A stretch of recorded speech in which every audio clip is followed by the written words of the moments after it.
Yes, champs, welcome to EduSwap, the Commerce Craft. This is Ahmed. How are you all? Hope so you all are fabulous fit. आज हम analysis करने जा रहे हैं एक 11th accountancy का paper जो कि कल ही हुआ है VVDAV स्कूल का। स्कूल का नाम है VVDAV का कल एग्जामिनेशन हुआ है 11th अकाउंटेंसी का। उस पेपर को हम डिस्कशन करने जा रहे हैं MCQs और कंप्लीट सॉल्यूशन के साथ। जिसने भी पेपर बनाया है, पेपर के अंदर कॉन्सेप्ट का क्लैरिटी का होना बहुत ज़रूरी है। अगर आपके कॉन्सेप्ट वीक हैं तो फिर आप इस पेपर में मिस्टेक कर सकते हो। फर्स्ट, अगर आपका 11th अकाउंटेंसी का पेपर नहीं हुआ है तो ये इस वाले पेपर को आप ज़रूर सॉल्व करना। अगर आपका पेपर हो गया है तो आप चेक कर सकते हो कि आपने कौन कौन से इसमें मिस्टेक कर दी हैं। हर एक क्वेश्चन के अंदर कॉन्सेप्ट, एक से एक कॉन्सेप्ट इसके अंदर डाल रखे हैं। जिसने भी ये पेपर बनाया है कॉन्सेप्चुअली बहुत स्ट्रांग पेपर है। पेपर वैसे तो इजी है बट अगर आपके कॉन्सेप्ट वीक है तो फिर इस पेपर में आप बहुत सारे मिस्टेक कर सकते हो। ठीक है, स्टार्ट करते हैं अपने पेपर एनालिसिस को क्वेश्चन नंबर फर्स्ट से। क्वेश्चन फर्स्ट है, assets may be valued under Ind AS. Ind AS का मतलब इंडियन अकाउंटिंग स्टैंडर्ड के अंदर एसेट्स किस वैल्यू पे मेजर करी जाती है? Historical cost, market value, fair value या both historical and fair value. इसका जो करेक्ट ऑप्शन है वो ऑप्शन है सी। यहाँ पे फेयर वैल्यू पे जो एसेट्स होती है वो मेजर करी जाती है इंडियन अकाउंटिंग स्टैंडर्ड के अकॉर्डिंग।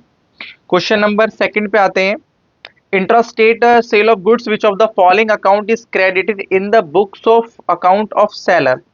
इंट्रास्टेट के अंदर हमारे पास जो क्या कहते हैं क्रेडिट करा जाता है, जो जीएसटी का अमाउंट क्रेडिट करा जाता है वो आउटपुट सी जीएसटी और आउटपुट एस जीएसटी में हम उसको क्रेडिट करते हैं।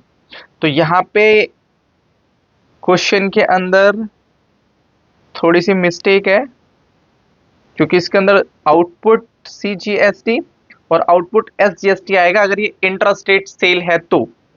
अगर ये इंटरस्टेट सेल होती तो यहाँ पे आता आउटपुट आईजीएसटी, जो कि यहाँ पे इंट्रास्टेट दे रखा है तो उसका ऑप्शन बी और ऑप्शन डी इसका करेक्ट होगा। Which of the following is a not limitation of accounting. इसमें से बतानी है कि कौन सी अकाउंटिंग की लिमिटेशन नहीं है। इफेक्टिव विंडो ड्रेसिंग ये अकाउंटिंग की लिमिटेशन है। रिप्लेसमेंट मेमोरी ये जो अकाउंटिंग का फीचर है ये लिमिटेशन नहीं है। बाकी ये भी लिमिटेशन है, ये भी लिमिटेशन है और ये भी लिमिटेशन है। ठीक है, क्वेश्चन नंबर फोर्थ के ए पार्ट पे आते हैं, which of the following qualitative characteristics of accounting information is present when financial statement contain figure previous year along with the current year. कह रहे हैं कि इसमें से कौन सी क्वालिटेटिव कैरेक्टरिस्टिक्स अकाउंटिंग का है। अब देखो यहाँ पे प्रीवियस ईयर के साथ करंट ईयर है तो जो इसके अंदर क्वालिटी निकल के आ रही है वो कंपेरेबिलिटी की अकाउंटिंग निकल के, कंपेरेबिलिटी का जो क्वालिटेटिव फीचर है वो हमें पता चल रहा है क्योंकि फिर लास्ट ईयर से करंट ईयर की चीज क्या हो सकती है, इजिली कंपेयर हो सकती है। नेक्स्ट क्वेश्चन की हम बात कर रहे हैं, which is the last step of accounting as a process of information.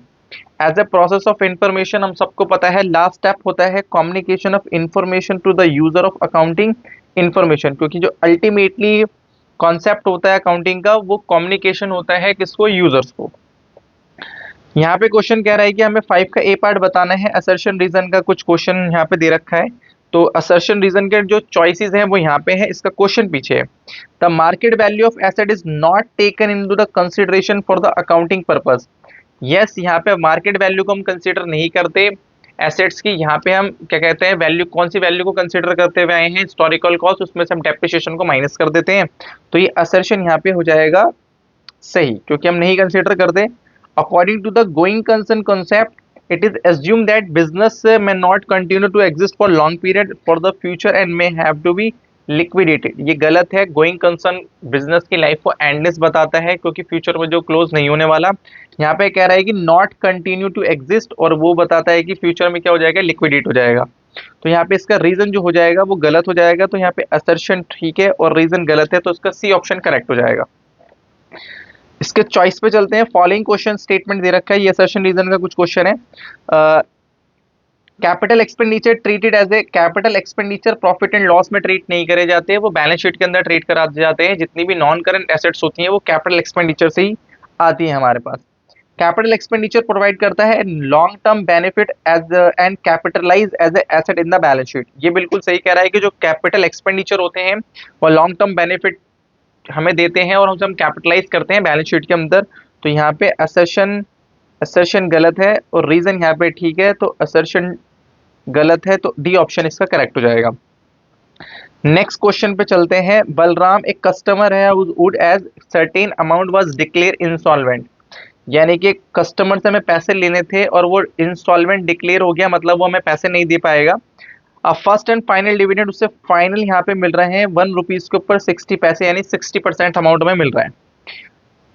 Was receive for his official receival and bad debt return of from his dues. Please मेरी बात को ध्यान से सुनना, अगर हमने उससे 100% अमाउंट लेना था तो 60% वो पैसे दे पा रहा है, 40% पैसे नहीं दे पा रहा। ठीक है, तो यानी कि हमें 60% अमाउंट रिकवर हो जाएगा और 40% रिकवर नहीं होगा, तो 40% हमें बुक से हमें क्या करना पड़ेगा, राइट ऑफ करना पड़ेगा। तो हमने बुक से कितना राइट ऑफ करा है, 7200 का हमने राइट ऑफ करा है, जो कि 40% है, जो कि कितना है 40%। तो अगर ये 40% फिगर है तो ये डिवाइडेड बाय 40 मल्टीप्लाई कर दूंगा 100, तो ये आ जाएगा 72 डिवाइडेड बाय 100 मल्टीप्लाई दिस, तो ये आ जाएगा 18,000, जो ऑप्शन बी इसका करेक्ट हो जाएगा। ये जो 7,400 है वो बुक से रिटर्न ऑफ का है, बुक से हमने कितने रिटर्न ऑफ करेंगे 40%, क्योंकि 60% तो वो हमें पैसे रिकवर हो रहे हैं। नेक्स्ट क्वेश्चन पे चलते हैं। Dash means historical cost asset including expenditure incurred on acquisition of installation improvement less the estimated scrap value.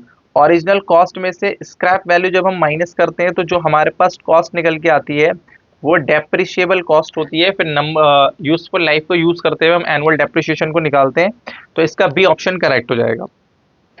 Which of the following transaction not Contra entry, इसमें से कौन सी कॉन्ट्रा एंट्री नहीं है, यानी कि जो कैश और बैंक के दोनों साइड के अकाउंट को इफेक्ट करती है, दोनों साइड के कॉलम को इफेक्ट करती है। कैश रिसीव ये दोनों को इफेक्ट करेगा, कैश डिपॉजिट ये भी दोनों को इफेक्ट करेगा। Cheque deposit into the bank which was received of the previous date. Okay, transfer of fund one bank to another bank, एक बैंक से जब दूसरे बैंक में हम ट्रांसफर करेंगे तो फिर यहाँ पे एक ही कॉलम है, तो फिर वो देखो ये क्या है, transfer of fund from one bank to another bank. हमारे पास जो कैश बुक में सिर्फ एक ही बैंक कॉलम होता है डेबिट साइड में, और क्रेडिट साइड में अगर एक से ज्यादा हम फंड को ट्रांसफर कर रहे हैं एक बैंक से दूसरे बैंक में, तो यहाँ पे डेबिट और क्रेडिट दोनों बैलेंस कॉलम क्या हो जाएंगे, इफेक्ट हो जाएंगे, तो ये भी कॉन्ट्रा एंट्री मानी जाती है। ठीक है, तो ये तीनों कॉन्ट्रा एंट्री है, ऑप्शन सी यहाँ पे जो होगा वो कॉन्ट्रा एंट्री के अंदर कवर नहीं होगा। ठीक है, एक चेक डिपॉजिट हमने करवाया 15,000 का, विच वाज रिसीव जो हुआ था हमें, तो ये कॉन्ट्रा एंट्री नहीं है। एक चेक हमें रिसीव हुआ, उसे हम डिपॉजिट हमने बाद में कराया, तो ये कॉन्ट्रा एंट्री नहीं होगी। फाइंड द इनकरेक्ट स्टेटमेंट हमें बतानी है। डेबिट इंक्रीज होता है तो assets, debit the increase in asset, yes ये करेक्ट ऑप्शन है। क्रेडिट इंक्रीज, एक्सपेंसेस बढ़ते हैं तो डेबिट, कम होते हैं तो क्रेडिट। तो यहाँ पे इंक्रीज में ये क्या कह रहा है, क्रेडिट कह रहा है। ठीक है, और ये डिक्लाइन ये भी ठीक है, क्रेडिट ये भी ठीक है, तो बी ऑप्शन इसका करेक्ट हो जाएगा, यही इनकरेक्ट है। आगे चलते हैं क्वेश्चन नंबर यहाँ पे है, एक मिनट आइए, question number 10, error of omission, error of principle. और देखो यहाँ पे क्वेश्चन को पता करने का बहुत सिंपल सा तरीका है। अगर मैं बी की बात करूं, purchase of furniture was debited to the purchase account, जब फर्नीचर को परचेज अकाउंट में ट्रीट कर लेते हैं तो वो एरर ऑफ प्रिंसिपल होती है। ठीक है, हमने कैपिटल एक्सपेंडिचर को रेवेन्यू एक्सपेंडिचर ट्रीट कर लेना या रेवेन्यू को कैपिटल ट्रीट करना, वो हम एरर ऑफ प्रिंसिपल के अंदर कंसीडर करते हैं। तो बी का सेकंड पार्ट जिसमें आ रहा है, बी का सेकंड, तो बी का सेकंड सिर्फ एक में ही आ रहा है, तो बी का सेकंड सिर्फ एक में ही आ रहा है, इसमें बी का 3 है, तो इसका मतलब है ऑप्शन ए करेक्ट हो जाएगा, बाकी ऑप्शन को पढ़ने की जरूरत नहीं है। If a petty cashier has 340 as a cash in hand today and his previous period expenditure जो है उसे reimburse today 660, what is the imprest amount, यानी कि जो अभी उसके पास बैलेंस है खर्चा करने के बाद, और हम उसको इतना क्या कर देंगे, रिम्बर्स कर देंगे, तो उसके पास जो टोटल हो जाएंगे वो हो जाएंगे 1000, जिसको हम इम्प्रेस्ड अमाउंट कहते हैं, जो कि ऑप्शन सी करेक्ट हो जाएगा। आगे चलते हैं नेक्स्ट। वो कह रहा है कि नरेशन जो है वो करेक्ट है, जनरल एंट्री क्या पास होगी इसके अंदर, तो इसके अंदर इंस्टॉलेशन एक्सपेंसेस है। अब कोई भी इंस्टॉलेशन अगर हम करवाते हैं मशीनरी पे तो उसकी एंट्री होती है मशीनरी टू कैश। तो इसका मतलब ये हुआ इन्होंने इंस्टॉलेशन टू कैश कर रखी है, इसकी जो करेक्ट एंट्री होगी वो यहाँ से हट के यहाँ पे आ जाएगी मशीनरी अकाउंट। तो एंट्री पास होनी थी मशीनरी टू कैश, बस इसमें इतना करेक्ट एंट्री करनी थी। Pass the correct entries assuming narration is correct. यहाँ पे जो है अमाउंट को फुलफिल करना है।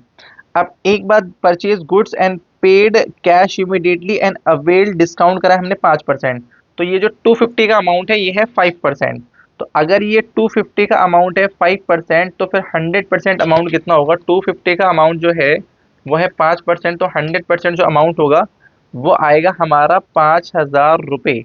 तो 5,000 पे हमने 5% अगर डिस्काउंट दे दिया तो ये आ जाएगा 4750। तो ये इसकी एंट्री करेक्ट हो जाएगी 4750। यानी कि ये जो वैल्यू दे रखी है ये तो 5% है, अगर इससे हमें 100% पे जाना है तो 5 से डिवाइड करेंगे, 100 से मल्टीप्लाई करेंगे तो 100% आ गया। जितनी भी हमने परचेज करी है उसका 5% क्या हो गया?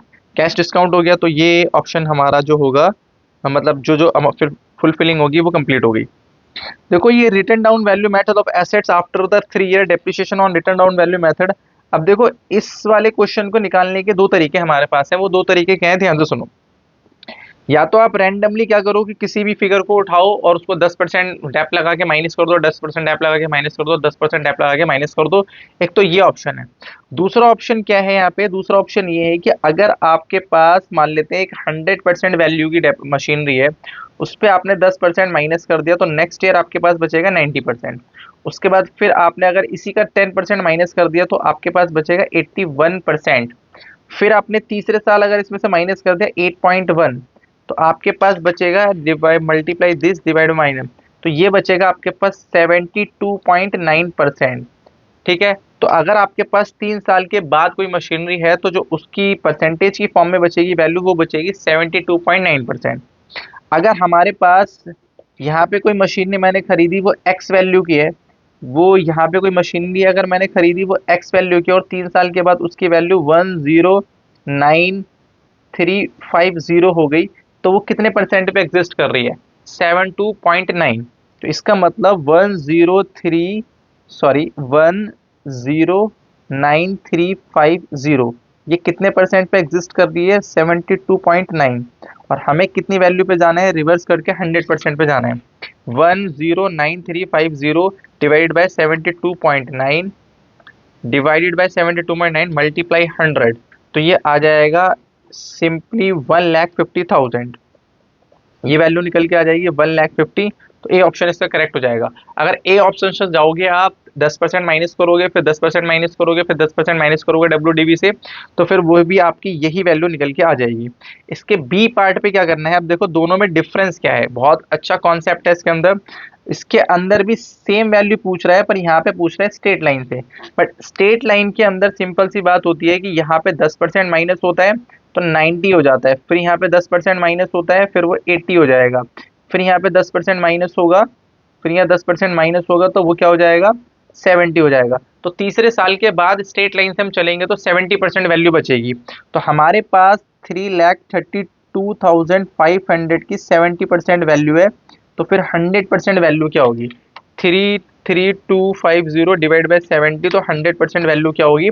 100% वैल्यू निकल के आ रही है 475,000। 475,000 यानी कि डी ऑप्शन इसका करेक्ट हो जाएगा। 14 के ए पार्ट पे चलते हैं कि एक रेंट रिसिप्ट हुई है हमें, यानी रेंट हमें रिसीव हुआ है। Which type of voucher will be prepared by Ramesh on the basis of above rent receipt. Rent की अगर हमें कोई रिसिप्ट हो, रेंट रिसिप्ट है, रेंट रिसिप्ट का मतलब हमने रेंट को पे करा है तो हमें रेंट रिसिप्ट हो रही है। तो अगर हमने रेंट को पे करा है तो यहाँ पे आपको भी पता है कि एक होता है डेबिट वाउचर और एक होता है क्रेडिट वाउचर। ठीक है, अगर हमने रेंट को पे करा है तो एंट्री क्या पास करी होगी हमने? Rent account debit to cash, rent account debit to cash. तो यहाँ पे कैश जाने का रीजन किस में लिखा हुआ है? डेबिट में लिखा हुआ है। तो इसका मतलब इसमें जो वाउचर बनेगा वो डेबिट वाउचर बनेगा। डेबिट वाउचर में जब हम कैश को पे करते हैं वो आता है, और क्रेडिट वाउचर में अगर हम किसी भी कैश को रिसीव करते हैं तो वो बनता है क्रेडिट वाउचर। तो इसका option D correct, C correct हो जाएगा। Which stakeholder group would most interested in knowing to the long term solvency, इसमें से कौन सा स्टेक होल्डर्स होते हैं जो लॉन्ग टर्म सॉल्वेंसी मतलब लॉन्ग टर्म पोजीशंस हमारी देखने के लिए बहुत ज़्यादा इंटरेस्टेड होते हैं? वो इन्वेस्टर होते हैं। कोई भी हमारे बिजनेस में अगर पैसा लगाता है, इन्वेस्ट करता है, तो वो इन्वेस्टर होते हैं, और इन्वेस्टर हमेशा लॉन्ग टर्म पर्सपेक्टिव से हमारी फाइनेंशियल स्टेटमेंट को देखने के लिए इंटरेस्टेड होते हैं। अब ये केस स्टडीज़ है, कुछ केस स्टडीज़ बहुत अच्छी केस स्टडीज़ है। अगर कॉन्सेप्ट आपके वीक हैं तो फिर ये आप केस स्टडीज़ नहीं कर सकते, इसमें फिर आपको 100% दिक्कत आएगी। क्वेश्चन चलते हैं, पहले देखते हैं क्या है। वो कह रहा है कि एक तो कैश बेसिस ऑफ अकाउंटिंग से हमें प्रॉफिट निकाल के दिखा दो, और एक एक्यूरल बेसिस अकाउंटिंग से हमें क्या निकाल के दिखा दो, प्रॉफिट निकाल के दिखा दो। अच्छा, कैश बेसिस से अगर हम अकाउंटिंग की बात करें तो जो हमारे पास प्रॉफिट निकल के आता है, profit cash basis of accounting से वो निकल के आता है हमारे पास, जितनी भी मैंने सेल करी है, cash cell minus cash expenses, cash expenses ये माइनस कर दूंगा। और अगर कोई कैश प्रॉफिट हुआ है तो वो मैं यहाँ पे कैश, अगर कोई मेरे पास गेन हुआ है तो वो मैं यहाँ पे ऐड कर लूँगा, ठीक है। और यहाँ पे जो प्रॉफिट निकालने का कॉन्सेप्ट होता है वो क्या होता है, टोटल सेल, इस साल की total sale minus total expenses, ठीक है। और कोई भी गेन हुआ है, एनी गेन इस साल, चाहे उसमें कैश मिला हो या ना मिला हो, तो हम इसमें क्या कर लेते हैं, कंसिडर कर लेते हैं। आगे चलते हैं, क्वेश्चन में देखते हैं क्या कह रहा है। क्वेश्चन ये है कि माई सेल्फ अनीश ये सारी दे रखी है। ओनर बाई यूनिफॉर्म, एक 4 को 25 लाख रुपए आयोन फैक्ट्री परचेज करी है, ये दिस 1 लाख रुपए apart from this some other asset लिए फिर लायबिलिटी। और उसने गुड्स सोल्ड करे 3 लाख रुपए के, सॉरी गुड्स उन्होंने 30 लाख रुपीज को सोल्ड करें, out of which it received only 24 lakh. तो यहाँ पे जो कैश रिसीव हुआ है, कैश सेल, वो हुई है 24 लाख रुपीज की माइनस। एक्सपेंस पे आते हैं, the rest amount was due, अच्छा 3 लाख की, अच्छा चलो मैं अलग अलग करके दिखा देता हूँ वरना फिर आपको कन्फ्यूजन होगी। आगे आगे आगे चलते हैं, रेस्ट अमाउंट रिसीव होगा बाद में। उन्होंने क्या है कि I had purchase goods on other material 18 lakh रुपए, out of which I had paid only 10 lakh रुपए। हमने सिर्फ कितने पे करे हैं, 10 लाख रुपीज ही पे करे हैं, तो कैश एक्सपेंसेस आ गया। और वो कह रहा है wages and other expenses paid 2 lakh रुपए, यानी कि 2 लाख के और एक्सपेंसेस को हमने क्या करा है, पे करा है। अनदर 50,000 रुपए स्टिल पेपर, जो कि 50,000 रुपए पेबल है, वो नहीं आएंगे कैश बेसिस में। और वन ऑफ द मशीन उस बुक वैल्यू 50,000 रुपए गॉट डैमेज, एंड उसको हमने सोल्ड कर दिया कितने में, 60,000 रुपए में। तो 50,000 की मशीन अगर 60,000 में सोल्ड करेंगे तो 10,000 का क्या आ गया, प्रॉफिट। तो 10,000 रुपए का यहाँ पे कैश गेन आ गया। तो यहाँ पे 40 लाख माइनस 10 लाख, और ये आ गया 2 लाख, और प्लस में 10,000, तो 12 लाख 10,000 रुपीज यहाँ पे आ रहा है। तो ऑप्शन ए इसका जो हो जाएगा वो करेक्ट हो जाएगा। यहाँ पे जो करेक्ट 12 लाख 10,000। अच्छा, टोटल सेल यहाँ पे कितनी थी, टोटल सेल यहाँ पे थी, टोटल सेल थी 30 लाख। अगर मैं एक्यूरल की बात करूँ तो यहाँ पे 30 लाख थी। जितना एक्सपेंसेस पे और पेड और पेबल है वो लिख लेते हैं यहाँ पे। यहाँ पे जो हमने गुड्स खरीदे थे वो खरीदे थे 18 लाख रुपए के, जिसमें से 10,000 रुपये पे करें। तो यहाँ पे जो गुड्स खरीदे थे वो खरीदे थे 18 लाख रुपए के, ठीक है। और यहाँ पे 2 लाख रुपए का खर्चा है और 50,000 रुपये का पेबल है, तो पेड और पेबल दोनों आएगा, तो यानी कि 2,50,000 आ जाएगा। और प्रॉफिट सेम रहेगा 10,000, तो 30 लाख माइनस में आ जाएगा आपका 18 लाख, माइनस में 2,50,000, और प्लस में आ जाएगा आपका 10,000। तो ये आ जाएगा 9,60,000। तो 9,60,000 जो आएगा ऑप्शन बी करेक्ट हो जाएगा इसका। आगे चलते हैं, क्वेश्चन देखते हैं क्या है। वो कह रहा है फ्रॉम द फॉलोइंग कैलकुलेट करना है हमें कैपिटल एक्सपेंडिचर, क्रेडिटर और नॉन करंट लाइबिलिटीज, और उसके अंदर नॉन करंट एसेट्स, डेटर और रेवेन्यू एक्सपेंडिचर को हमें कंसीडर करना है, ठीक है। कैपिटल एक्सपेंडिचर वो एक्सपेंडिचर्स होते हैं जो रेगुलर बेसिस पर हम नहीं करते, एसेट्स वगैरह को जब हम परचेज करते हैं। क्रेडिटर्स वो होते हैं जिनसे हम कोई सामान खरीदते हैं, गुड्स ये एसेट्स और उनकी पेमेंट हमें विद इन ए ईयर करनी होती है। नॉन करेंट लाइबिलिटीज होती है वो अमाउंट पेबल जो हमें 1 साल के बाद पेमेंट करनी होती है, वो हमारी होती है non current liabilities. Non current assets वो होती हैं जो फिक्स एसेट हम लॉन्ग टर्म यूज के लिए बिजनेस में खरीदते हैं। डेटर्स वो होते हैं जिन्हें हम सामान को बेचते हैं और उनसे पैसे हमें with in a year receive करने होते हैं। रेवेन्यू एक्सपेंडिचर होते हैं वो सारे के सारे एक्सपेंडिचर जो हमें रेगुलर बेसिस पे बिजनेस के रेवेन्यू को अर्न करने के लिए खर्चा करने होते हैं। तो ये बहुत सिंपल केस स्टडीज है, आप इसको करोगे तो समझ में आएगा क्या करना है। ठीक है, ये सारी चीजें लिखे हुए। शी इन्वेस्टेड 10 लाख रुपए, आउट ऑफ विच 3 लाख रुपए वाज लोन। अच्छा, ये आ गया यहाँ पे 3 लाख रुपए का लोन, तो लोन हो गया तो ये नॉन करेंट लाइबिलिटीज हो गई। और was taken as from her father, she bought 10 machine खरीदी है हमने 20,000 की ईच, और हाफ पेमेंट हमने करी है और आधी पेमेंट क्रेडिट बेसिस 3 मंथ के लिए। अब एक बात आप बताओ, यहाँ पे जो मशीन हमारे पास है वो है 20,000 की एक मशीन है, तो टोटल वैल्यू हो गई इसकी 2 लाख। तो हाफ पेमेंट 1 लाख रुपीज हो गई और हाफ पेमेंट हो गई 1 लाख रुपीज, दोनों में 1 लाख रुपीज हो गए। तो हाफ पेमेंट के जो हो जाएंगे वो हो जाएंगे यहाँ पे क्रेडिटर्स। ठीक है, और मशीनरी जो कैपिटल एक्सपेंडिचर हमने करा है वो टोटल करा है 2 लाख रुपए का, तो कैपिटल एक्सपेंडिचर हो जाएगा यहाँ पे 2 लाख रुपीज का। आगे चलते हैं, यहाँ पे क्या लिखा हुआ है, शी इज ऑल्सो पेड 20,000 रुपये फॉर इंस्टॉलेशन ऑफ कार्टेज। तो यहाँ पे ये कैपिटल एक्सपेंडिचर में आ जाएगा, क्योंकि जो इंस्टॉलेशन होती है वो एक ही बारी में होती है, यानी कि जो इंस्टॉलेशन होती है वो एक बार होती है मशीनरी के ऊपर, तो वो कैपिटल एक्सपेंडिचर का पार्ट होता है। She took A factory on rent, और 20,000 रुपये का उसके पास क्या है, रेंट है। 20,000 रुपये का रेंट है, तो अगर 20,000 रुपये का रेंट है तो कैपिटल एक्सपेंडिचर, एक मिनट, शेड्यूल फैक्ट्री 20,000 का रेंट है, तो ये आ जाएगा रेवेन्यू एक्सपेंडिचर के अंदर 20,000 रुपये।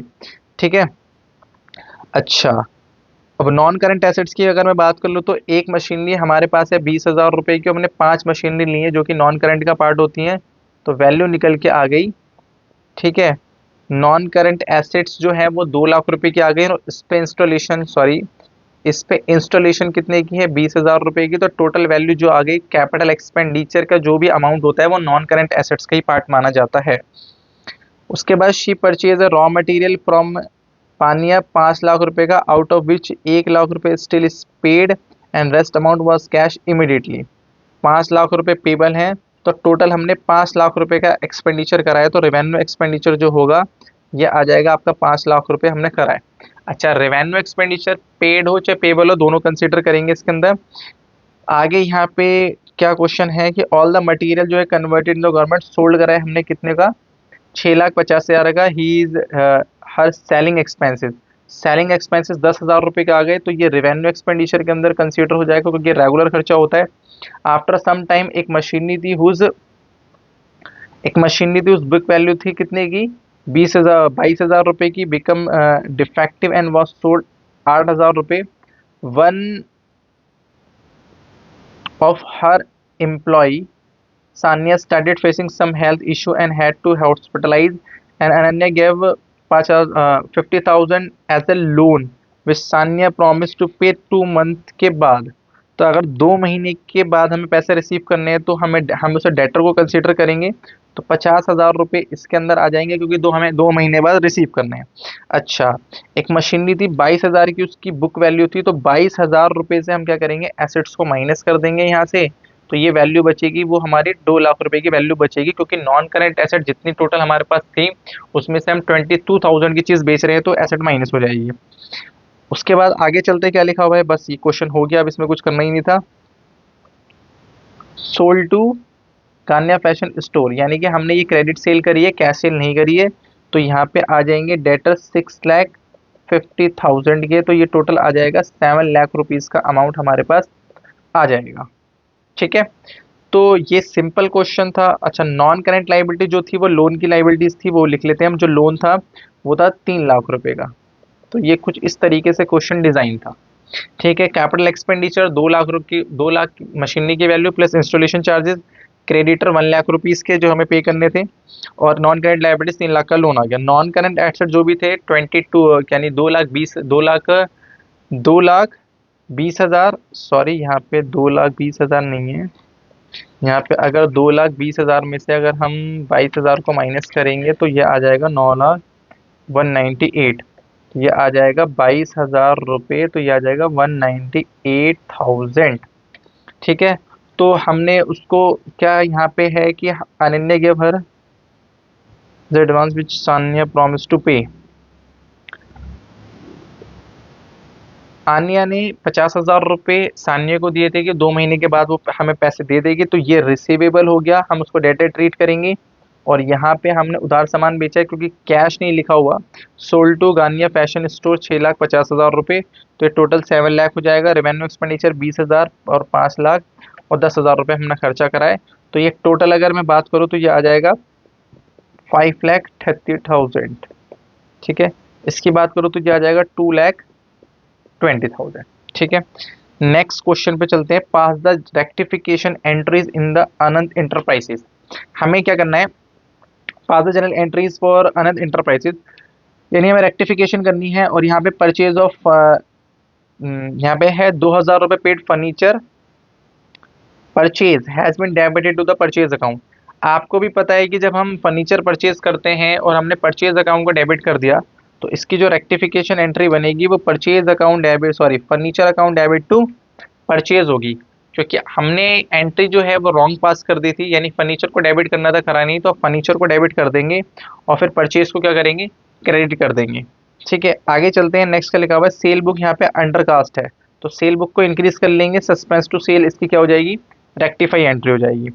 ये इंपॉर्टेंट है। क्रेडिट सेल हमने 7,000 रुपये की करी है मोहन को, तो पहले राइट एंट्री इसकी क्या होगी, मोहन टू सेल। ठीक है, उसके बाद यहाँ पे लिखा हुआ है कि हमने क्या करा, posted to the Karan as a 5,000। हमने क्या करा कि हमने उसको 5,000 रुपये करण के अकाउंट में क्या कर दिए, डेबिट कर दिए।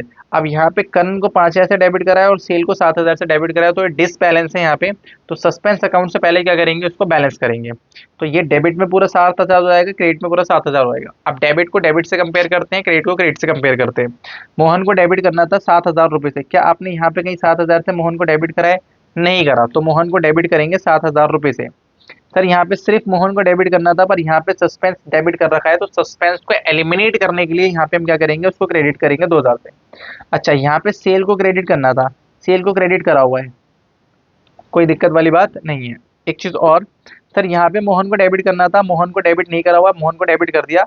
सर यहाँ पे आप ध्यान से देखोगे तो सस्पेंस और करण को हमने फालतू में डेबिट करा हुआ है, इसको एलिमिनेट करना है। सस्पेंस को भी एलिमिनेट करना है और करण को भी एलिमिनेट करना है, दोनों का एलिमिनेट करेंगे अगर हम, तो ये जो डेबिट में है ये क्रेडिट हो जाएंगे। देखो करण और सस्पेंस क्या हो गए, यहाँ पे क्रेडिट हो गए, तो ये क्रेडिट आ गए। सेल्स को क्रेडिट करना था 7,000 से, सेल को क्रेडिट करा हुआ भी है 7,000 रुपये से, तो फिर ये एंट्री बैलेंस हो जाएगी। तो Mohan account debit to current to suspense, इसकी क्या हो जाएगी, रेक्टिफाई एंट्री हो जाएगी। अब 17 के बी पे चलते हैं। एक ओल्ड मशीनरी हमने सोल्ड करी 10,000 रुपये की, has been recorded in the sales book. अगर हमने एक मशीनरी को हमने सेल करा है, तो हमें एंट्री पास करनी थी क्या, कैश टू सेल्स। हम कैश टू सेल्स हमने पास कर दिया, हमें पास करनी थी कैश टू मशीनरी। तो इसका मतलब रिवर्स एंट्री क्या पास होगी, सेल अकाउंट डेबिट, क्योंकि हमने इसको क्रेडिट कर दिया था, सेल टू मशीनरी। ये एक सिंपल एंट्री है। ठीक है, आगे चलते क्या लिखा हुआ है, क्रेडिट परचेज करिए 5,000 रुपये from Sumit was debited to the his account. अब ध्यान से देखो हमने क्या करा हुआ है यहाँ पे, ये एंट्री लिखी हुई है, हमने परचेज करा है, कहाँ गया, क्रेडिट परचेज सुमित से, सुमित से परचेज करा, तो एंट्री क्या पास होगी, ये रफ वर्क है, purchase account debit to Sumit. और फिर हमने क्या करा, परचेज को भी डेबिट करा, सुमित को भी डेबिट कर दिया, जबकि सुमित को करना क्या था, क्रेडिट। तो purchase account debit to Sumit को भी डेबिट कर दिया, क्रेडिट कुछ करा ही नहीं, तो उसको बैलेंस करने के लिए पहले क्या करेंगे, सस्पेंस अकाउंट को क्या करेंगे हम, 10,000 से क्रेडिट करेंगे। अब यहाँ पे देखो परचेज को डेबिट करना था, परचेज को डेबिट करा हुआ है, इसमें तो कोई गलती नहीं है। सर सुमित को यहाँ पे क्या करा हुआ है, फालतू में डेबिट करा हुआ है, तो एलिमिनेट करने के लिए, हटाने के लिए से क्या करेंगे, सुमित को क्रेडिट कर देंगे 5,000 रुपये से। अब यहाँ पे सुमित को क्रेडिट करा हुआ है, क्या क्रेडिट में करा हुआ है सुमित को, यहाँ पे नहीं देखना। अब अगर राइट को रेक्टिफिकेशन बना रहे हो तो राइट को रॉन्ग से ही कंपेयर करके आपको रेक्टिफाई बनानी है। सुमित को यहाँ पे क्रेडिट करना था, क्या यहाँ पे आपने सुमित को क्रेडिट करा हुआ है, नहीं, तो सुमित को क्रेडिट कर दो 5,000 से, तो 5,000 पहले हुआ, 5,000 10,000 हो गया। ठीक है, और यहाँ पे आपने सस्पेंस को फालतू में क्या करा हुआ है, यहाँ पे क्रेडिट करा हुआ है, तो उसको एलिमिनेट करने के लिए क्या कर देंगे, इसको डेबिट कर देंगे, तो उसकी रेक्टिफाई एंट्री बनेगी suspense account debit to Sumit. आगे चलते हैं, नेक्स्ट जो पार्ट है, कैश सेल करिए हमने 2,000 रुपये की, पर posted to the credit of commission account. अच्छा, कैश सेल करिए 2,000 रुपये की, तो एंट्री पास होगी cash account debit to sale. और फिर हमने क्या करा, कैश अकाउंट को तो सही करा और उसको सेल की जगह कमीशन, वो भी 2,200 रुपये से हमने कमीशन में उसको क्या कर दिया, 200 रुपये से हमने कमीशन में उसको रिकॉर्ड कर लिया। तो अब 2000 से यहाँ पे है और कमीशन यहाँ पे 200 रुपये है, तो उसको बैलेंस करने के लिए क्या करेंगे, 1800 से बैलेंस करेंगे। तो यहाँ पे सस्पेंस अकाउंट हो जाएगा। अब कैश को डेबिट करना था, कैश को डेबिट करा हुआ, इसमें कोई गलती है नहीं, ठीक है। सेल को क्रेडिट करना था 2000 रुपये से, सेल को क्रेडिट नहीं करा हुआ, तो पहले सेल को क्रेडिट करेंगे, तो सेल को मैंने 2000 से क्रेडिट कर दिया। अब यहाँ पे आप देखो कमीशन और सस्पेंस को हमने फालतू में यहाँ पे क्रेडिट करा हुआ है, तो उसको एलिमिनेट करने के लिए डेबिट करेंगे 200 और 1800, तो 200 और 1800 यहाँ पे आ जाएगा। तो commission account debit to suspense to sales जो उसकी होगी वो उसकी रेक्टिफाई एंट्री हो जाएगी। नेक्स्ट क्वेश्चन अकाउंटिंग इक्वेशन का है, अकाउंटिंग इक्वेशन का क्वेश्चन है। आइए करते हैं अकाउंटिंग इक्वेशन का क्वेश्चन क्या है। भारती ने बिजनेस स्टार्ट करा है 50,000 और 30,000 और 20,000 रुपए का। तो हमने क्या करा है, अकाउंटिंग इक्वेशन बना रखी है 50,000, 30,000 और 20,000, तो 1 लाख रुपए की कैपिटल हो गई और 50,000, 30,000 और 20,000 रुपए एसेट्स में हमने क्या कर दिया, प्लेस कर दिया।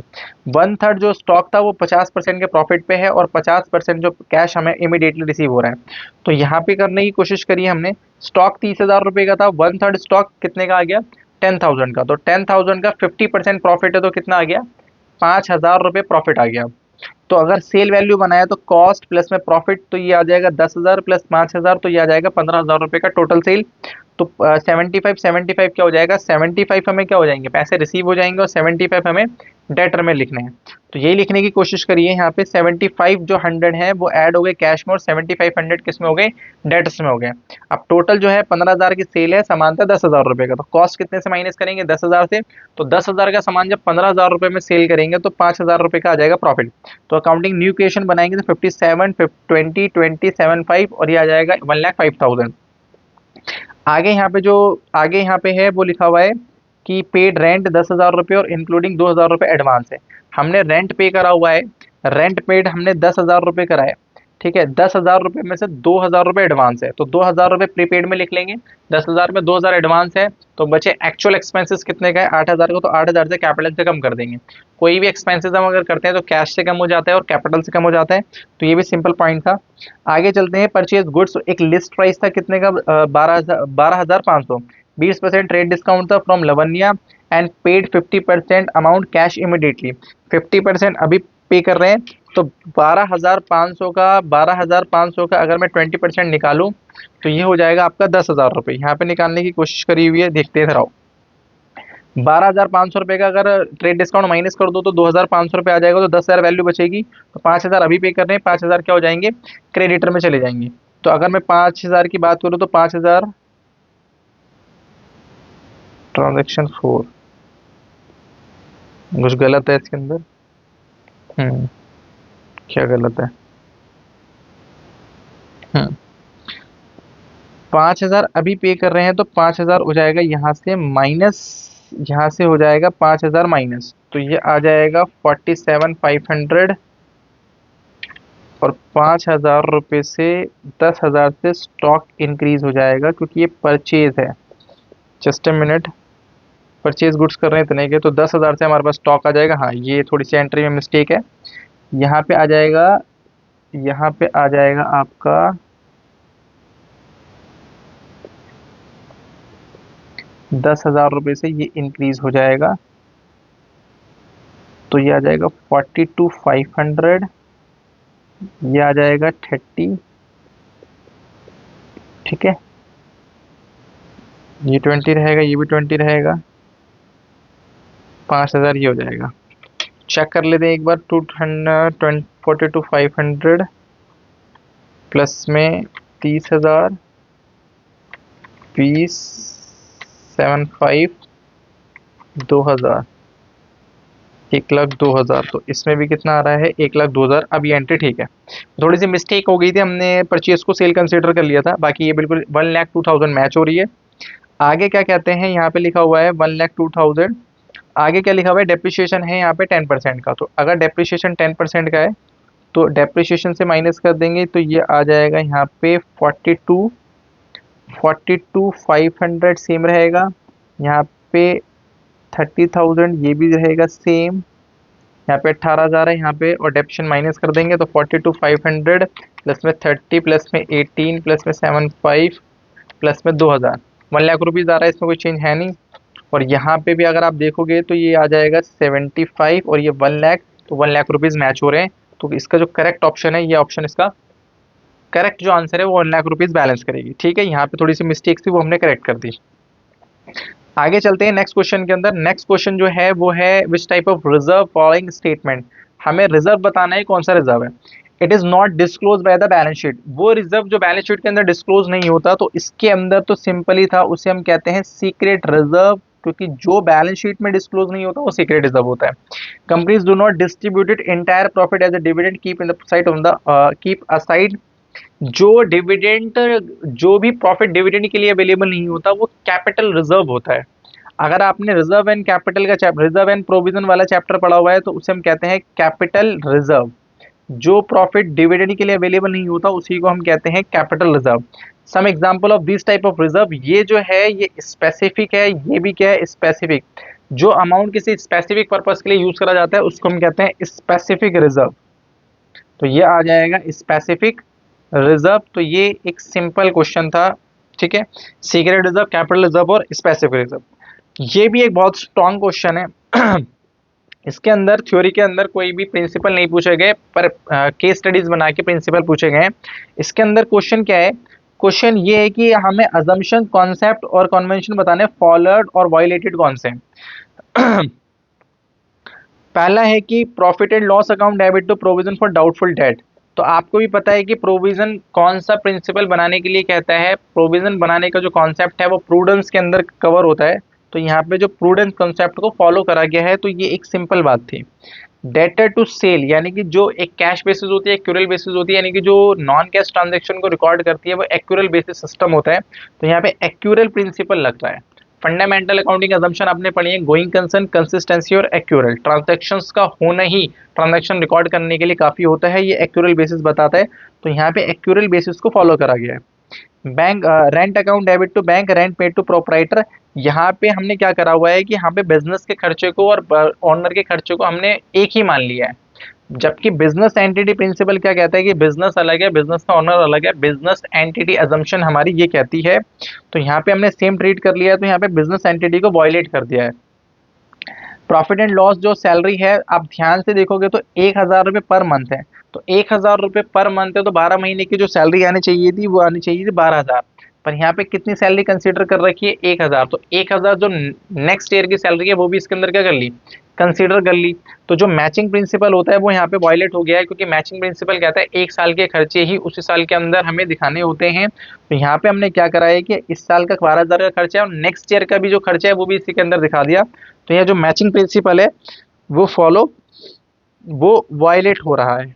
ठीक है, फिर हमें बनाना है क्वेश्चन 20A पे बैंक रिकॉन्सिलेशन स्टेटमेंट का सिंपल क्वेश्चन आया था। अगर आप ध्यान दोगे तो आप समझ सकते हो, वैसे तो यहाँ मैंने बना रखा है दोनों।